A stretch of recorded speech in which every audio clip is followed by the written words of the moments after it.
అంటే అభిమానం ఎన్టీఆర్ అంటే అలా ఉంటుందండి. మీరు నన్ను ఇంటర్వ్యూ చేస్తున్నట్టు అనిపించట్లేదు నాకు. ఎలా ఉందంటే మీరే మీకే చాలా అనుభవాలండి. వాచీలు పగిలిపోవడం, కొండవీటి సింహానికి వాచీ పగిలిపోవడం, తోసేయటం. కొండవీటి సింహ సినిమా అయితే అంటే నేను ఒక పెళ్ళికి వెళ్ళి, అది ఎవరిదో జగన్నాథపురం అని మా పక్కన కొయిలిగూడెం దగ్గరలో ఊరు. అలా పెళ్ళికి ఎవరో ట్రాక్టర్ వేస్తే ఊళ్ళో ట్రాక్టర్లు వేసేవారు అప్పుడు.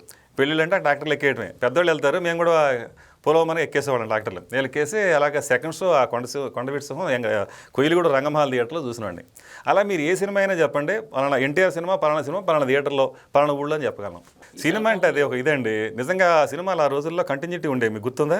ఏది సినిమాకి ఫస్ట్ సినిమా చూడటం కోసం టైంకి వెళ్ళలేకపోతే ఏం చేసేవాళ్ళు అంటే ఆ సగం టైం అయిపోయేది. అది సెకండ్ షో మొత్తం చూడాలంటే మళ్ళీ పొద్దున్నే పొలాలకు వెళ్ళాలి, ఆఫీసులకు వెళ్ళేవాళ్ళు ఆఫీసులు తక్కువ అనుకోండి, ఇలా ఎవరి పనులకు వెళ్ళేవాళ్ళు వాళ్ళకి వెళ్ళాలి కదా.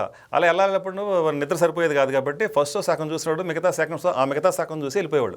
అది కంటిన్యూషన్ టికెట్స్. అంటే ఇప్పుడున్న జనరేషన్ బహుశా ఎవరికి తెలిసి ఉండకపోవచ్చు. అలాగే ఒక టికెట్ మీద 2 సినిమాలు, మళ్ళీ రిక్షాల మీద వచ్చి ఆఖరేట అని తిరిగేవాళ్ళు. అంటే ఆ సినిమాలు ఇంకెవరన్నా ఇంకా మిగిలిన వాళ్ళు ఎవరు ఉంటే ఆ రోజు చూసేస్తారండి.